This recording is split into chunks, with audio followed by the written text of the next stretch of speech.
Mane chani mane musomuru ni kramo somo ni doso madamba numéro 1 Issouf Sila fasa ini alakala raso suba ale ani chogro barayo ani Issouf Sila commissaire Sila ale de wolela ko commissaire Sila troisième commissaire follow de ale de surnom que ko Zampata ou ale de cousine Matou Faye one love à vous tous kana balaba alakala raso suba ana terke dagawle no chogro barayo mane chani mane musomuru ni kramo somo ni doso ni be kuma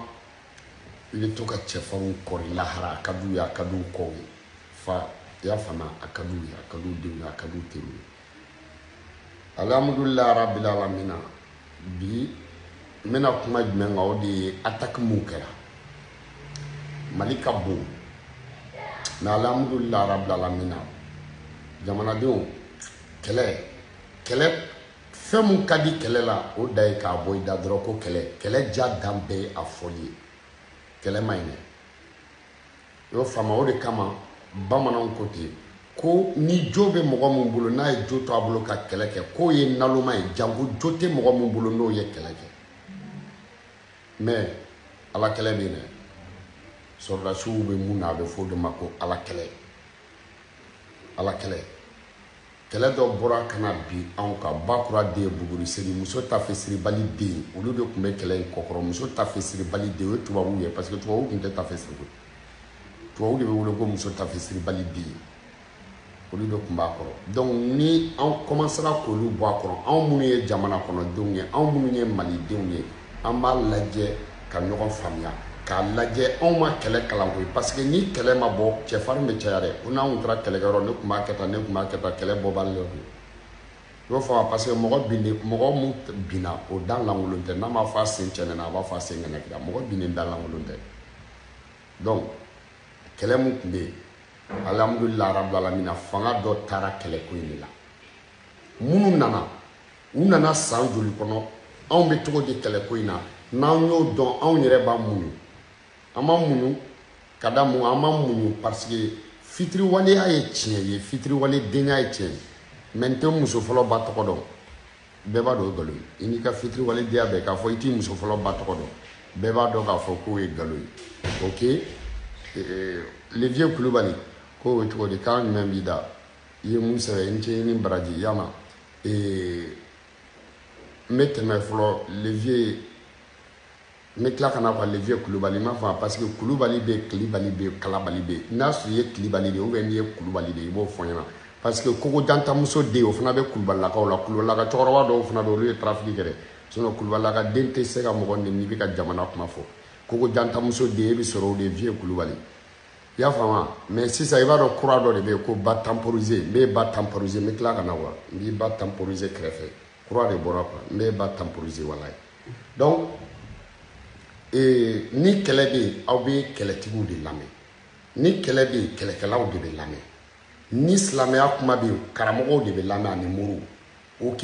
ni kungokɔnɔna lakana kuma bɛ yen ani yiriko donsow ni somaw de bɛ lamɛn i y'a faamuya wa ni n'a sɔrɔ ni politiki kuma bɛ yen intellectuels de bɛ lamɛn ok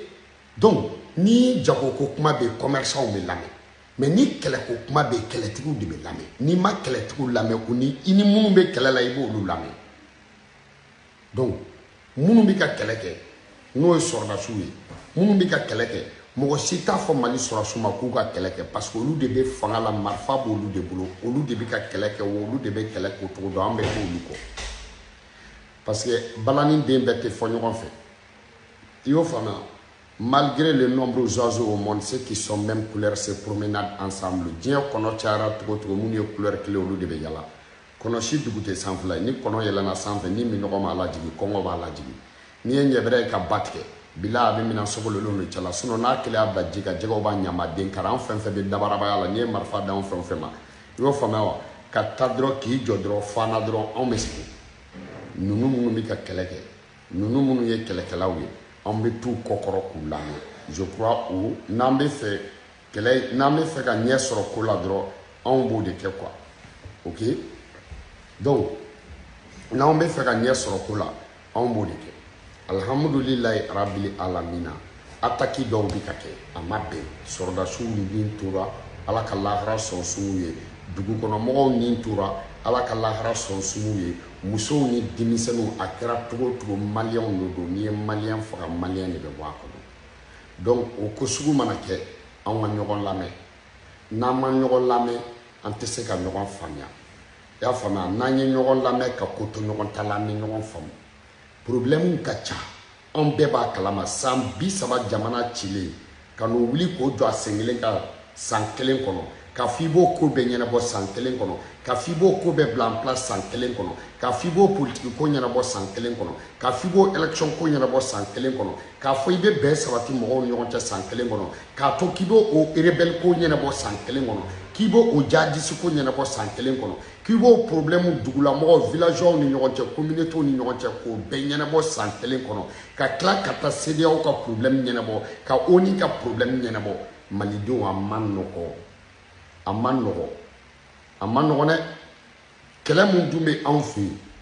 n'i ɲɛ b'i kɛlɛkɛbaga la i b'i kɛlɛkɛbaga dɔn o kɛlɛ kɛ ka di mais kɛlɛ mun ni e jugu ɲɛ b'i la e ɲɛ t'i jugu la f'e k'i jugu ɲini e jugu tɛ k'e ɲini f'e k'i jugu ɲini e jugu ale t'a ɲini ale ka kɛlɛ dugudenw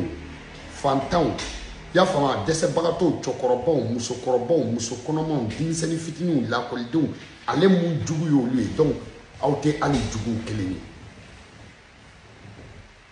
i y'a faamu donc u kɛlɛ man di fɔlɔ olu de tun bɛ na an ka duguw la u bɛ n'u jɔ u b'u ka filimuw tourner i y'o faamu bon an bɛ nale Bamakɔ tubabuw bɛ wuli i y'o faamu i y'a faamu katikati 60 bɛ ka na kati dɛ katikati 300 bɛ ka bɔ Fana tubabuw bɛ fa wuli anw na donc ne ninnu nana ninnu tun bɛ kɛlɛ kɔnɔ u ye kɛlɛ kalan de kɛ Asimu ninnu u tun bɛ kɛlɛ la san 10 ani kɔ u bɛɛ bɛ ka marifa ci n'olu nana fanga ta ka fanga k'u ta ye olu bɛ fɔlɔ ka mun de kɛ an k'o tiɲɛ fɔ ɲɔgɔn ɲɛna ni armement san tɛ parce que ni misi bilenman y'i fa faga n'i ye fugulan bilenmantigi natɔ i bɛ siran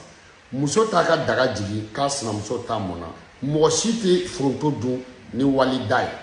mɔgɔ tɛ se ka foronto dun ni walida ye i y'o faamuya parce que ni mɔgɔ mun nana f'i ɲɛna k'ale bɛ fɛ ka kogoju kunu i t'a fɔ a k'a dabila a dalen don a bokɛ yɔrɔ de la o fana ye tiɲɛ de ye musalaka foro ka bɔ a ɲɔ man ca ni mɔgɔ k'i ma k'ale bɛ fɛ ka kogoju kunu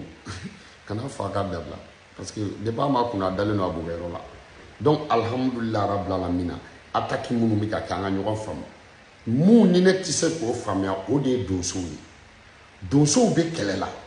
nkalon sugu bɛɛ tun dara donsow la an ɲɛna yan a fɔra ko donsow de bɛ ka fagali kɛ a fɔra ko donsow de bɛ ka baga mɔgɔw ma a fɔra ko donsow de bɛ ka wari minɛ o bɛɛ kɛra nkalon ye bon bi in na donso ninnu bɛ yen dɔw sar'u la mun sara donso la mɔgɔ si t'a da dɔn mais ne bala b'a da dɔn parce que ne n'u bɛ tɔn kelen na m'u ka tɔn na n'u ka an bɛɛ bɛ baara kelen kɛ maintenant ni surasiw bɛ ka yɛlɛ ka girin ka na dugu dɔ bɛ yen aw bɛ na dugu dɔ la n'a fɔra ko attaque bɛ yen aw bɛ na sɔrɔ donsow de bɛ yen i b'a sɔrɔ donsow de fɔlɔ nana donsow yɛrɛ de bɛ weleli kɛ o donso kelen minnu n'olu bɛ weleli kɛ i bɛ faamuya wa u b'u débrouiller fo aw ka na des fois aw bɛ na sɔrɔ donsow de bɛ yen tiɲɛni kɛra ka ban n'aw nana dugu la fana aw bɛ tila ka taa ou bien aw nana ka n'u sɔrɔ dugu dɔ la aw y'u bunte a fɔra k'u ye dugu dɔ ta otage la Mali sɔrɔsiw nana o dugu libéré la aw bɛ taa k'o dugu vide to yen tuguni mais n'aw taara k'o dugu vide to aw bɛ se ka mun de kɛ bilen u tɛ segin ka na o dugu la bilen yan mais n'u taara ka bɔ dugu min na n'aw ye dugu ou bien aw ye dugu min minɛ sɔrɔsi dɔw tora yen ni sɔrɔsi tɛ yen aw tɛ donso ninnu recruter i y'o faamuya wa a bɛ a ka marifa d'u ma olu k'u jɔ yen yanni an ka na yanni militaires ka na o fana ka fɔ ko sɔrɔsi si fa tɛ donso ye faden tɛ donso ye safurula o sɔrɔsi tɛ mun faden ye donso ye o donso tɛ mun faden ye sɔrɔsi ye mais donsow fana ka cɛya de bɛ t'u bolo avant que Asimu ninnu ka na donsow tun bɛ yen k'a fɔ Mali donsow ye cɛ ye o tɛ sɔrɔsiw bɔ cɛya la a ka fɔ ko armée monte en puissance mais o tɛ se ka donso kɛ foire o tɛ se k'a fɔ ko armée fana bɛ ɲinɛ donso kɔ u tun bɛ yen parce que an ka taa o donna yɔrɔ na siɲɛ fɔlɔ de jara donso ninnu tun bɛ yen o fana ye tiɲɛ de ye koyi donso ninnu tun bɛ yen koyi hey musalaka foro ka bɔ a ɲɔ man ca mɔgɔ si tɛ bɔn k'i to i cogo la koyi ni m'i ɲi sigi ɲɔgɔn kan i m'i sama i m'i lasama i ma fɔ i ma ha fɔ i b'a hi fɔ i kɔni bɛ ko nin dɔ kɛ tiɲɛ ye kelen ye donc o donso minnu n'olu bɛ yen alhamdulilayi an fana k'u dɔw ye u bɛ ka taa y a pas de problème n'a u sera donso minnu ma n'a fɔra ko minnu ka marifa bila mais e bɛ se ka na ne fa dugu la cogo di jadisi nana ne fa dugu la ne ye san 10 kɛ ka san 5 kɛ ne bɛ ka marifa ci jadisiw la n fa dugu la e nana dɔrɔn ko ne ka marifa bila ka sɔrɔ e ma sɔrɔsi dɔw to ne fa dugu la ne b'o bila dangadenya dɔ u ye nali minnu kɛ ni ne y'u faga u tɛ na rankini na wa ne y'u kɔrɔkɛ minnu faga ne y'u ka ɲɛmɔgɔ minnu faga ne ye dugu protégeli mun kɛ mais ni e nana ko ne ka marifa bila mais hali alakira nana ni diinɛ ye n k'a ye fɛn dɔ de yira mɔgɔw la a b'a yira mɔgɔw ye diinɛ bila gansan de Ela Cheikh Oumar Tall a nana ko mɔgɔw k'u ka jo bila i tɛ se ka na mɔgɔ sɔrɔ a fasiya la k'a k'a bila i bɛ fɛn dɔ de yira a la fɛn mun n'o bɛ a fasiya ta ɲɔgɔnna kɛ n ko Cheikh Oumar tun b'o de kɛ hali u bɛ Muhamadu u bɛ jinɛmoriya kan minnu fɔ ko Muhamadu y'a kɛ i y'a faamu u y'a kɛ mun na pour que ka mɔgɔw attirer ka na silamɛya la mais a si tɛ tiɲɛ u ye nkalon baden de da Muhamadu la bilahi talahi n'u wulila Muhamadu ko kuma na sallallahu alaihi wa sallam kira sanumanba ye u b'o kɛ i n'a fɔ tɔn ye jiri i y'o faamu kalo jiginna ka na don dulokiba bolo fɛ ka taa bɔ duloki bolo fɛ nkalon don bilahi kalo n'i ye dugukolo tila 3 ye fankelen bɛ bɛn n'i ye kalo tila 3 ye fankelen bɛ dugukolo ma o bɛ don duloki bolo fɛ ka bɔ tuguni nin bɛɛ y'u ka tɔn ye jiri cɛ jamanjanba dɔ bɛ a b'a bolo don tile la ji la dɛ ka jɛgɛ ta k'a kɔrɔ ta tile bɛ jɛgɛ ja o cɛ janya ye jumɛn ye ale ba kun janya ye jumɛn a fa janya ye jumɛn ye a wolola dɔgɔtɔrɔso jumɛn na mɔgɔ yanni tile combien de milliards de kilomètres ale b'i kɔrɔ tan dɔrɔn tile b'o jɛ o tuma ale janya kun ye jumɛn ye ninnu bɛɛ ye tɔn ye jiri kanw de quoi donc an bɛ mun fɔ bɛn ka se ka sabati donsow ka lamɛn donsow ka bonya sɔrɔdasiw fɛ ok sɔrɔdasiw fana ka donsow lamɛn parce que aw ye tɛmɛbagatɔ ni nabagatɔw de donso ninnu b'u ka dugu de la o de kama n'i ye ɲɛ dɔn ka tɛmɛ ɲɛbɔ kan i b'a ci walahi denmisɛnnin nɛn jara cogo cogo a b'a ka kuma fɔtaw bɛɛ dɔn dɛ sinon muruni mun y'a fa bolo ko n'a y'i da t'o la don a b'a dɔw dɔn donc alhamdulilayi bɛɛ b'a dɔn donso ninnu b'u ka duguw dɔn u b'u ka jamanaw dɔn ne bolo u ye marifa ta kun dɔ de kama aw k'u ka don armée la y a pas de problème mais u bɛ sɔn o ma kɛ mais a ka sɔrɔ n'i y'a mɛn marifa bila o ka sɔrɔ ne ɲɛ bɛ sɔrɔsiw la yala yala la an ka dugu la ne ɲɛ bɛ kan dɔ suru ale n'an ka dugu la ne ɲɛ bɛ sɔrɔdasiw la mais ne bɛ se ka san 10 kɛ cogo di u na o na ne n'u bɛ ka marifa ci ɲɔgɔn na mais u bɛ taa dɔrɔn aw nana dɔrɔn aw ko ne ka marifa bila mais ne bɛ marifa bila cogo di aw mana na bi sini aw bɛ taa Bamakɔ o fana tɛ bɛn a tɛ bɛn donc malidenw n bɛna kuma dɔ fɔ an ɲɛna sɔrɔdasiw u ɲɛ tɛ foyi ye anw kɔ o ye jumɛn ye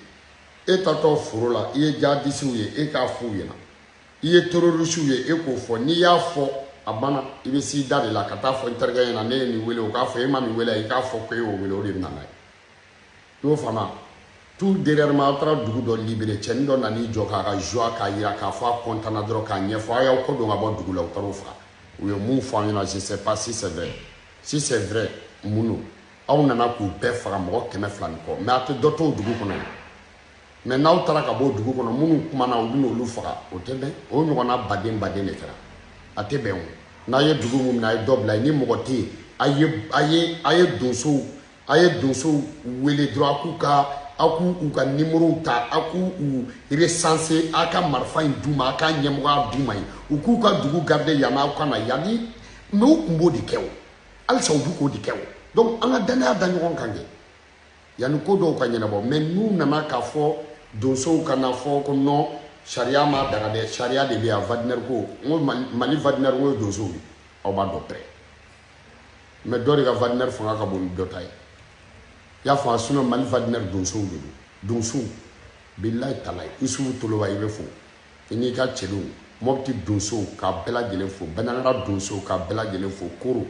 ka donsow fo ka Segutaw fo ka Kulukorotaw fo région kura ninnu ne tɛ région dɔn ne bɛ n ta fɔ n ka kɔrɔlen la dɛ ka région bɛɛ donso fo aw dan sɔrɔ aw danni ko aw cɛkisɛ den ok Asimi Goyita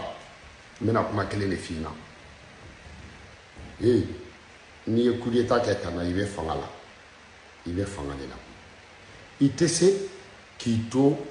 transition fanga la ka t'o mara i ko élection fanga o de bɛ ka ko in ɲɛnɛ tiɲɛ TikTok mano a ye nin yɔrɔ ta dɛ Assimi Goïta n bɛ mun f'i ɲɛna i b'a dɔn mun bɛ k'i sɛgɛn Assimi de bɛ k'i yɛrɛ sɛgɛn miyankakɛ e de bɛ k'i yɛrɛ sɛgɛn n t'a dɔn o bɛ f'i ɲɛna miyanka kan na cogo mais miyankakɛ e de bɛ k'i yɛrɛ sɛgɛn i bɛ k'i yɛrɛ sɛgɛn ka da mun kan i ye coup d'état kɛ ka na transition e bɛ k'o mara i n'a fɔ ni mɔgɔw ye voté de kɛ k'i sigi e bɛ ka transition e bɛ k'o kɛ i n'a fɔ ni élila de e bɛ k'o kɛ i ko ni mɔgɔw votera k'i sigi de e ye transition président de CEDEAO ko k'a t'i dɔn ONU t'i dɔn malidenw de b'i dɔn donc i b'a mara n'i yɛrɛ ka sariya yanni i ka san 2 cɛ a tɔ an seko t'o la ko i y'a faamuya wa député Blo ni Seni ni Sena ni Sini ni Sono a bɛ ka caya anw ma dɛ i t'i ka décision ta san 2 i bɔra i y'o fɔ anw da ka misɛn i ka ko la parce que yɔrɔ anw kɔni tɛ i m'a fɔ ko polisiw ka ɲɛmɔgɔ ka taa yɛrɛ datugu o ma taa yɛrɛ datugu i m'a fɔ il a 48 heures k'a ka taa kaso bonbala nɔ la polisiw taalen o labɔ donc o kɔrɔ i sɛbɛ dɔnnen don i t'i sɛbɛ yira i tɛ se k'i sɛbɛ yira polisiw ka ɲɛmɔgɔ la ka dɛsɛ k'i sɛbɛ yira i ka CNT in na i tɛ kanga bɛɛ CNT ye i k'a f'u ɲɛna jamanadenw ta ka kɛ ou bien u bɛɛ ka ta ka bɔ yen ne bɛ mun f'i ɲɛna o koyi i tɛ se hali n'an taara lahara ka na i ma eli koyi mɔgɔ ma voté k'i sigi marifa mugu ni kisɛ i ye buwa minɛ wa diɲɛ bɛɛ minɛli yɛrɛ kɔrɔ b'i bolo i ye buwa minɛ ka bandaw minɛ san 2 coup d'état 2 kalo damadɔni i ɲɔgɔn tɛ diɲɛ bɛɛ donc i tɛ se k'o bɛɛ kɛ ka tila ka na ka n'i sigi k'i ban ka kuma i kana kuma cɛ mais a yurula sariya mun ka di malidenw ye o de bɛ kɛ CNT mɔgɔ si m'u voté k'u sigi a y'u tɔmɔ ɲumanw b'a la jugumanw b'a la ɲuman ni juguman mais a ɲuman cayara n'a juguman ye donc jugumanw olu ma se ka ɲuman ninnu contaminer a b'an ɲɛna ɲuman ninnu bɛna se ka juguman ninnu fana contaminer k'olu kɛ ɲuman ye mais ne yɛrɛ nin CNT ko in na nin ye sa venɛ de a bɛ juguya ka taa fɛ Bunteni kinda don a bɛ juguya Dondoli kinda don a bɛ juguya mɔgɔ tɛ nin ko in ɲɛdɔn dɛ donc bɔ i k'i kantigɛ da yira ninnu na a banna pepepewu a fu ni aw cɛ 5 mais aw yɛrɛ aw tɔgɔ bɛ diɲɛ bɛɛ da mun bɛ ka Assimi sɛgɛn i ye coup d'état de kɛ ka na mais i bɛ fɛ ka sariya ka taa loi ni droit de fɛ n'o loi ni droit ko don i kun man kan ka coup d'état kɛ koyi n'an taara loi ni droit fɛ a ko in tɛ ɲɛnabɔ koyi donc i sigi i jɔyɔrɔ la i miyanka jɔyɔrɔ i jɔ ye ok ni mun y'a jama o kan tigɛ forobaboli la foyi tɛ bɔ a la bilayi i b'o kɔrɔ dɔn one love à vous tous kana balaba sidan den toro yiri dugu fili kana a dentiste da den